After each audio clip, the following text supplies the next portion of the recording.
በዛሬው ቪዲዮአችን ህይወቷ ገና በለጋ እድሜዋ በአሰቃቂ ሁኔታ የተቀጨውን የአንዲት ወጣት ልብ ሰባሪ ታሪክ አብረን እንመለከታለን። የ22 ዓመቷ የዩኒቨርሲቲ ተመራቂ ንቁ፣ ጎበዝና በሁሉም ሰው የምትወደድ ነበረች። ነገር ግን በአንድ ምሽት ወደ ቤቷ እየተመለሰች እያለ ፍጹም ጨካኝ በሆነ ሰው እጅ ላይ ወደቀች። ይህ ወንጀል መላውን አሜሪካ ያስቆጣና መርማሪዎቹን ለዓመታት ግራ ያጋባ ነበር። ታሪኩ በዚህ አላበቃም። የዚች ወጣት ቤተሰቦች ያጋጠማቸውን ጥልቅ ሐዘን ወደ ታላቅ ጥንካሬ በመቀየር በሺዎች የሚቆጠሩ ነፍሳትን የሚያድን አዲስ የአሜሪካ ብሔራዊ ሕግ እንዲጸድቅ አድርገዋል። ወደዚህ አስደንጋጭና ሚስጥራዊ ታሪክ ከመግባታችን በፊት ቪዲዮውን ላይክ በማድረግ ቻናሉን ሰብስክራይብ በማድረግ አብራችሁን ቆዩ።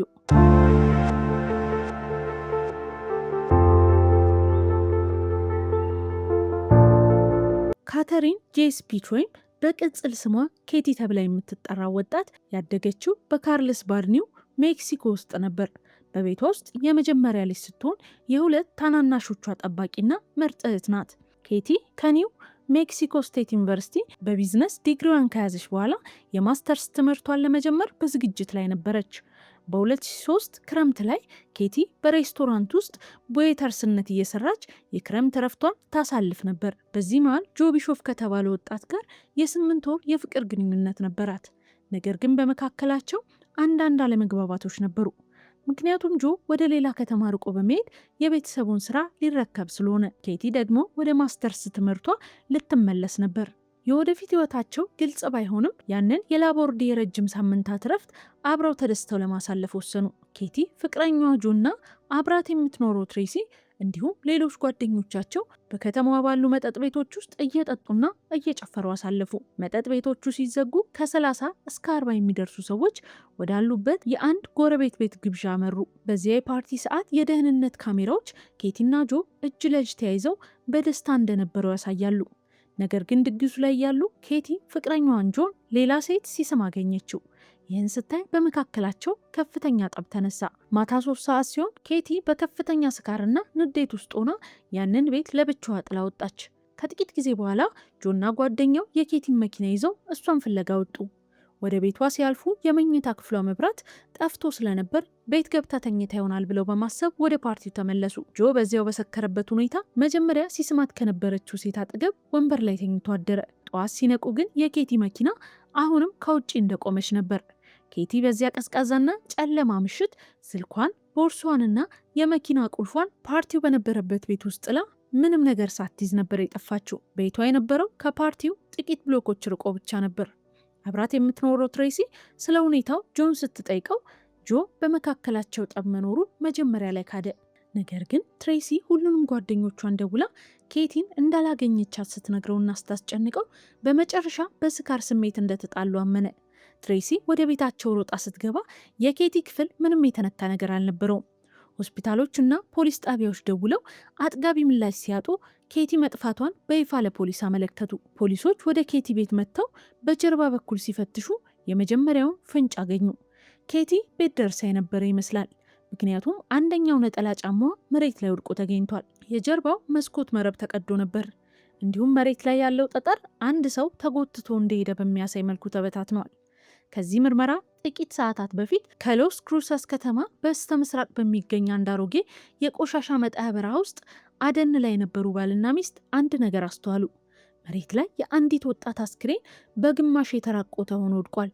ትከሻዋና ጀርባዋ በእሳት ተለብልቧል። በአቅራቢያው የታዩት የፒክአፕ ትራክ ጎማ ምልክቶች አስክሬኑ በዚያ መኪና መጥቶ እንደተጣለ ያሳያል። ኬቲ መጥፋቷ ከተመዘገበ በኋላ መርማሪዎቹ ሁለቱን ክስተቶች አያያዟቸው። በዚያ ሰፊ በረሃ ውስጥ አስክሬኑ ወዲያውኑ መገኘቱ ተአምር ነበር። ባይሆን ኖሮ በሙቀቱና በዱር እንስሳት ምክንያት አስክሬኑ ሊጠፋ ይችል ነበር። ፖሊስ ትሬሲን አስክሬኑን እንድትለይ ጠየቃት። ትሬሲ ኬቲ መታወቂያዋን ጥላ ስለጠፋች ሆስፒታል ሆና የምትጠብቃት መስሏት በደስታ ነበር የሄደችው።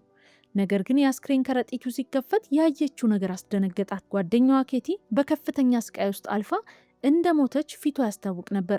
ገዳዩ ማስረጃ ለማጥፋት በጀርባዋ ላይ ተቀጣጣይ ፈሳሽ አፍስሶ አቃጥሏታል። በመጨረሻም በሚስማሮች ስር የገዳዩ ደምና ዲኤንኤ ተገኘ። ሌላው ልብ የሚሰብረው ነገር ኬቲ በሕክምና እክል ምክንያት ድምፅ አውጥታ መጮህ አትችልም ነበር። በመሆኑ እየተጠቃች እንኳን እርዳታ ለመጠየቅ አልቻለችም። ፖሊሶች የጥቃት ዲኤንኤውን ወደ ብሔራዊ መዝገብ ቢልኩም ምንም አይነት ማውጫ አላገኙም። በመጨረሻም ምርመራው ወደ ፍቅረኛዋ ጆ ዞረ። ጆ ስለ ጠባቸው ለፖሊስ አልተናገረም ነበር። ከዚህ በላይ በዚያ ፓርቲ ላይ ከነበሩት 40 ሰዎች መካከል የዲኤንኤ ናሙና ለመስጠት ፈቃደኛ ያልሆነው እሱ ብቻ ነበር። በምርመራ ወቅት ግድያውን በፍጹም እንደማያውቅ ተከራከረ። ከግድያው ከጥቂት ቀናት በኋላ ጆ 300 ማይል ርቆ ወደሚገኘው የቤተሰቡ ቤት ሄደ። ፖሊስ ለተጨማሪ ምርመራ ሲጠራው ወላጆቹ የቀጠሩለት ጠበቃ ምንም እንዳይናገር ከለከለው። በኬቲ ቀብር ስነ ስርዓት ላይ ከ1000 በላይ ሰዎች ሲገኙ ጆ ብቻ አልመጣም ነበር። ነገር ግን ከወራት በኋላ ፖሊስ በኬቲ ክፍል ውስጥ ያገኘው የጆ ዲኤንኤ ተራ የፍቅር ግንኙነት ዲኤንኤ መሆኑን ሲያረጋግጥ ጆ ከጥርጣሬ ነፃ ሆነ። እሱ ናሙና ያልሰጠው አብረን ስለተኛን የኔ ዲኤንኤ ከተገኘ ወዲያውኑ ገዳይ ያደርጉኛል ብሎ በመፍራቱ ነበር። ምርመራው እንደገና ወደ ዜሮ ተመለሰ።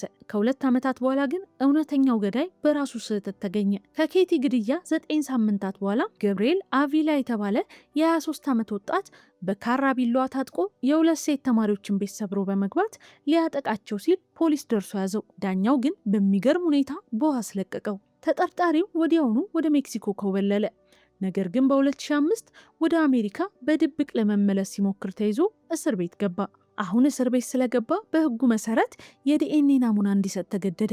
ውጤቱ ሲመጣ መርማሪዎች ደነገጡ። የገብርኤል ዲኤንኤ ከኬቲ ጥፍር ስር ከተገኘው የዲኤንኤ ጋር ፍጹም አንድ ሆኖ ገጠመ። ገብርኤል በኬቲ ጓደኞችም ሆነ ማህበረሰብ ዘንድ ማንም የሚያውቀው ሰው አልነበረም። ፍጹም ባዕድ ነበር። መኪናው ሲፈተሽም በረሃ ውስጥ ከነበረ የጎማ ምልክት ጋር አንድ ሆነ። እሱም ወንጀሉን አመነ። በዚህ ዕለት ኮኬን ገዝቶ በጭነት መኪናው ሲመለስ ኬቲን መንገድ ላይ ሊገጫት ምንም አልቀረውም ነበር። መኪናውን አቁሞ ልሸኝሽ አላት። እሷ ግን በስካር ስሜት አይሆንም ደህና ነኝ አለችው።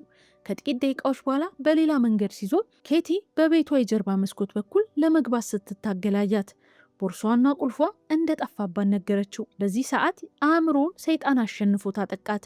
አንቆ ከገደላት በኋላ መኪናው ውስጥ ጭኖ ወደ በረሃ ወሰዳትና አስክሬኑን አቃጠለው። መርማሪው ማርክ ሜይ እንደተናገረው ኬቲ ከፓርቲው 30 ሰከንድ ቀድማ ወይም ዘግይታ ወጥታ ቢሆን ኖሮ ከዚህ አውሬ ጋር ፈጽሞ አይገናኙም ነበር። በሜይ 2007 ገብርኤል አቪላ ጥፋተኝነቱን አምኖ የ69 ዓመት ጽኑ እስራት ተፈረደበት። ፍርዱ በተሰጠበት ዕለት ኬቲ ብትኖር 26ኛ ዓመት ልደቷን ታከብር ነበር። ኬቲ ብትሞትም እናቷ ጃን ግን ይህንን ሐዘን ወደ ትግል ቀየረችው።